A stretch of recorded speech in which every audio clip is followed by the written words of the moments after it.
Assalamualaikum warahmatullahi wabarakatuh.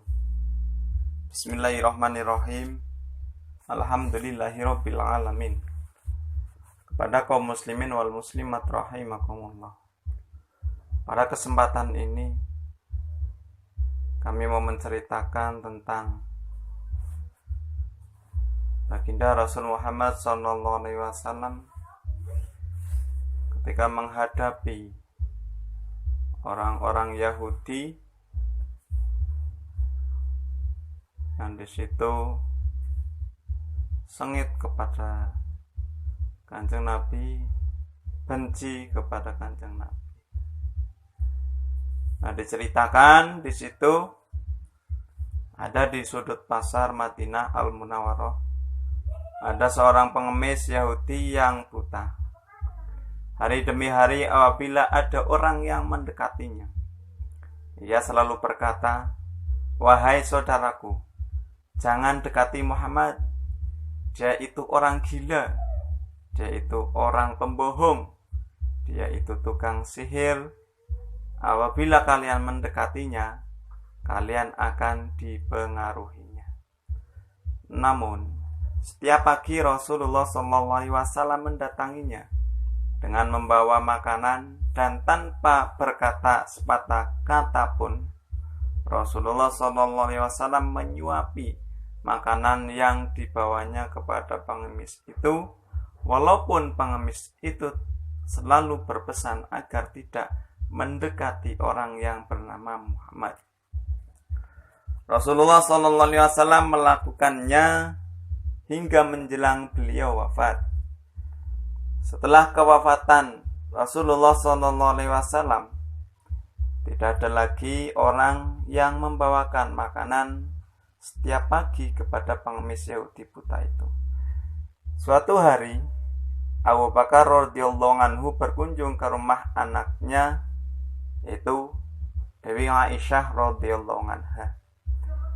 Beliau bertanya kepada anaknya, "Hai anakku, adakah sunnah kekasihku yang belum aku lakukan, yang belum aku kerjakan?"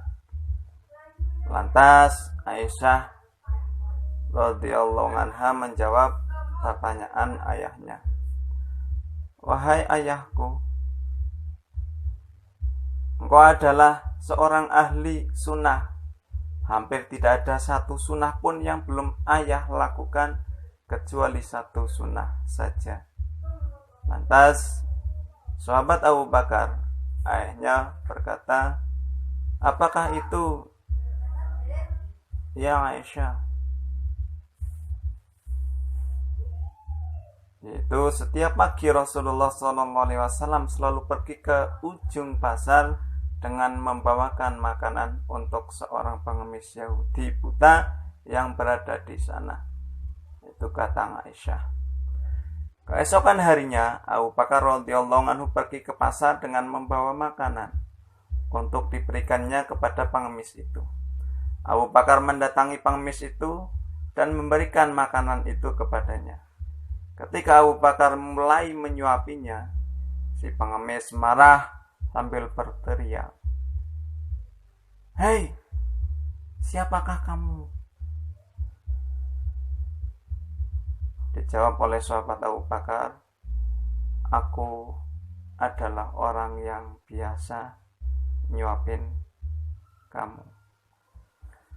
"Bukan," itu jawabannya sang pengemis itu. "Engkau bukan orang yang biasa mendatangiku," jawab si pengemis buta itu.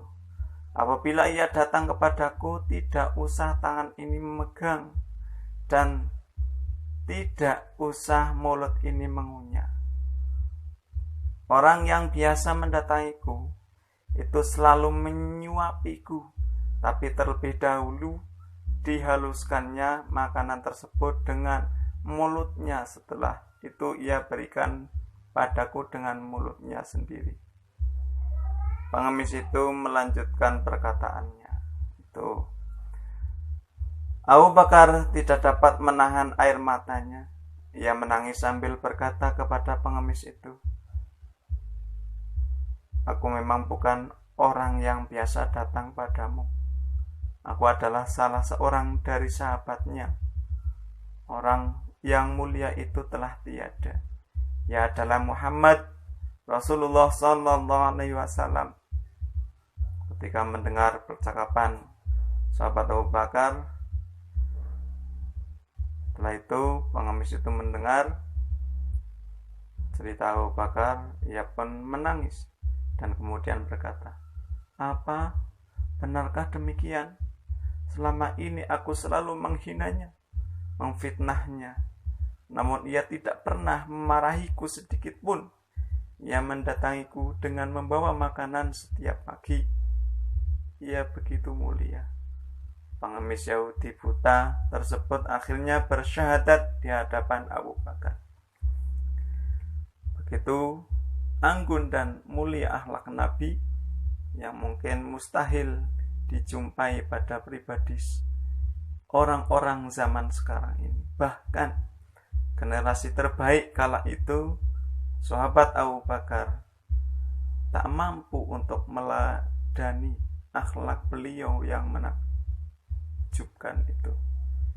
Itu kisah-kisah beliau Kanjeng Rasul Muhammad sallallahu alaihi wasallam. Ketika itu patut untuk kita teladani. Sedikit-sedikit di zaman-zaman sekarang ini, ketika dia mengatakan, saya mau berjuang, saya mau menjunjung kalimat Allah, tapi ternyata apa? Dengan memakai kekerasan, malah justru orang-orang yang ada di depan kita malah justru nanti akan jadi lari. Tapi dengan kelembutan Kanjeng Rasul Muhammad sallallahu alaihi wasallam, ketika ingin menyampaikan ataupun mungkin keinginan Kanjeng Nabi, dia ingin masuk Islam, dia ingin kembali ke jalan yang benar, kembali ke jalannya Allah, itu memakai dengan lemah lembut. Insya Allah itu nanti akan jadi orang-orang yang mendapatkan hidayah dari Allah. Cukup sekian saja, mudah-mudahan cerita teladan ini bisa menjadikan manfaat buat kita semua. Amin amin ya rabbal alamin. Kami akhiri. Wassalamualaikum warahmatullahi wabarakatuh.